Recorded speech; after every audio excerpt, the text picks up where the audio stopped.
Get Ready With Me да се видя с мъжа ми. А именно Шон Мендес, и това е най-чаканото Get Ready With Me в моя профил. Между другото, това е Моника. Кажете и здравейте. Иначе ще ви се пише лошо. Първо, не знам защо слагам слънцезащитен крем, при положение, че концерта е вечерта, но няма значение, просто съм си сложила, не питайте защо.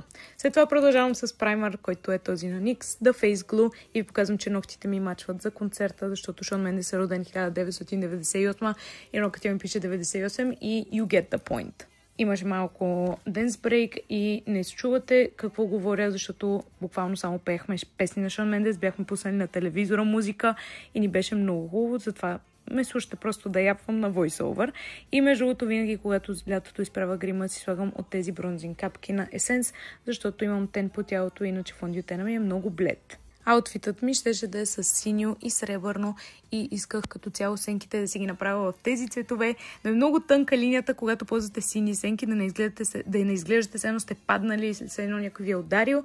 Така че започнах първо с палитрата ми Icy Nude на Huda Beauty и започнах с телесните цветове, просто като база и основа, върху която да работя. Сутринта се бях пробвала да направя някакъв грим, защото не си го бях упражнила вкъщи, изобщо не ми хареса. И накрая реших, че ще погледна в TikTok нещо и намерих и се инспирирах. След това взимам леко кафяво, което слагам в края на окото и го блендирам добре.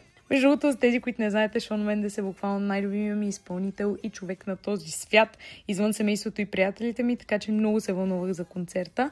След това продължавам с тази палитра, която си купих 12-ти клас за изпращането, защото също бях с син туалет, и слагам в началото на окото. Много леко, не много, за да не изглежда плашещо. И така направих и на двете очи. Между другото, много се гордея как ми стана грима. Ще видите накрая. Просто мисля, че го слейнах от всякъде. Но така да си продължа за концерта. Бяхме си купили и VIP билети, което още повече ме развълнува, защото ни предстояха много вълнуващи неща.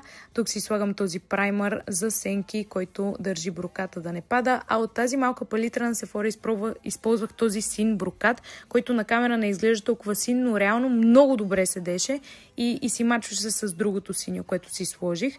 Даже сега ще ви покажа колко хубаво стана реално, но това не е завършека на сенките. След това отново взех тези две сребърни от палитрата на Huda Beauty и ги прелях и стана много хубаво преливащо от синьо към сребърно, което не знам как направих този ефект, но много се гордея със себе си, защото успях да си направя всичко абсолютно сама. И между другото, тук ще си призная, че започнахме да се оправяме в 10:30 и приключихме в 2:30 и времето не ни стигна, но както и да е, виждате сенките колко добре се получиха, поне на мен ми